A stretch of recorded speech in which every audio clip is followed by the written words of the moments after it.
Bonjour, on va parler des mots étrangers qui sont utilisés dans la langue française. Est-ce qu'on doit les utiliser? Est-ce qu'on doit les éviter? Est-ce que le gouvernement a le droit d'empêcher les gens d'utiliser les mots français, les mots anglais dans la langue française? Est-ce qu'il fait du sens les interdire? Bon, d'abord, on va parler de la protection de la langue française. C'est pas une chose nouvelle, hein. En 1635, le cardinal Richelieu a, il a fondé l'Académie française, hein. Et pourquoi? Elle a pour but la protéger, garder la pureté de la langue, hein. Alors la langue française était une chose pure qui doit être gardée, préservée, n'est-ce pas? Et, bon, l'Académie française publie périodiquement son dictionnaire, hein, qui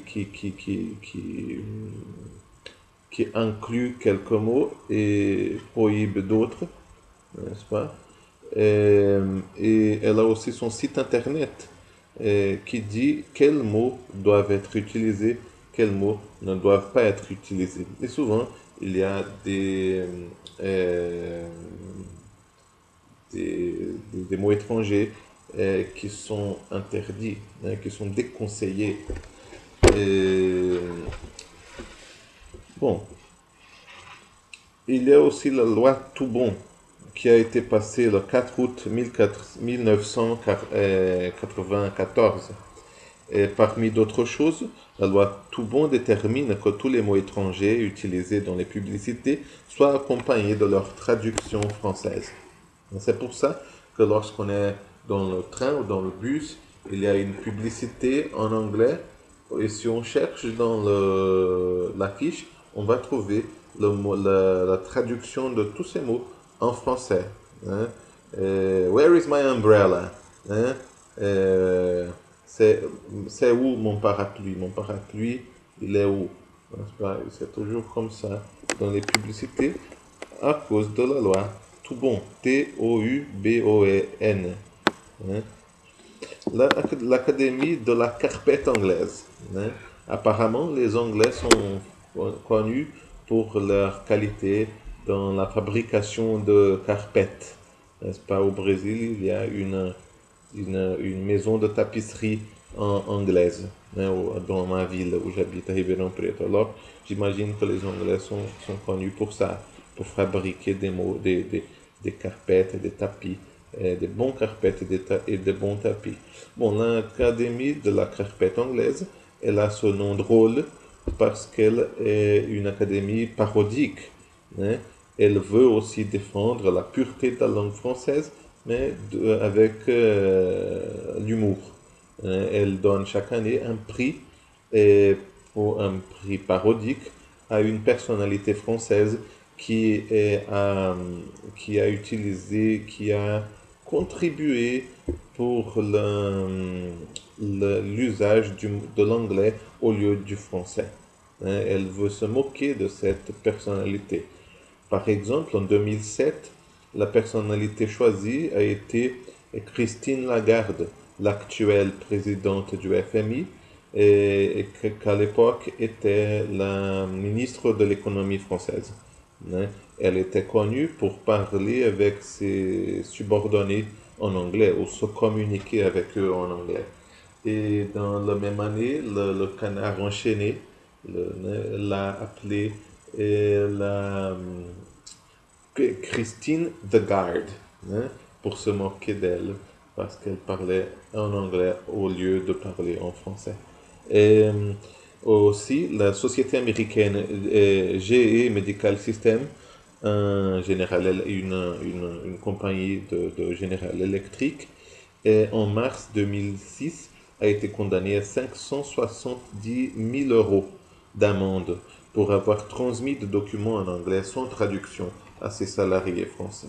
Oui, peut-être ça, c'est justifié.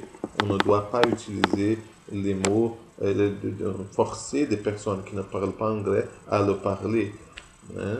Et, mais il y a beaucoup d'arguments contre interdiction de l'usage de mots étrangers en français. D'abord, c'est inutile d'interdire l'usage de ces mots parce il y a beaucoup de mots en anglais en français. Le plus récurrent, j'imagine, que ce soit le mot week-end, n'est-ce pas? Qui est un mot un peu stupide d'importer d'autres mots. Parce que week-end, c'est la fin de semaine. J'ai parlé avec un monsieur très âgé. Il m'a dit qu'avant, personne ne disait bon week-end. Les gens disaient bonne fin de semaine. Mais depuis longtemps, les gens utilisent bon week-end, mais c'est pour dire bonne fin de semaine, qui est un mot qui existait, n'est-ce pas? Alors, il y a des mots qu'on n'avait pas besoin d'emprunter de l'anglais, mais qu'on a emprunté. Alors, et pourtant, il y a des mots dont on a très besoin d'importer de l'anglais. Comme le mot briefing, hein, briefing. Le briefing, c'est une petite réunion d'information qu'on a avec les gens qui vont réaliser un travail avant qu'ils réalisent ce travail. Et alors, c'est une réunion préalable d'information. Oui, on peut l'expliquer, mais c'est difficile de traduire. Il n'y a pas de mot qui veuille dire exactement la même chose que briefing. Alors, à mon avis, c'est tout à fait justifié d'importer ce mot, hein, le briefing. Mais alors, c'est un argument contre l'interdiction des mots anglais en français. Il y a des mots qui n'ont pas de traduction qui vaut mieux importer. Et, et c'est ça.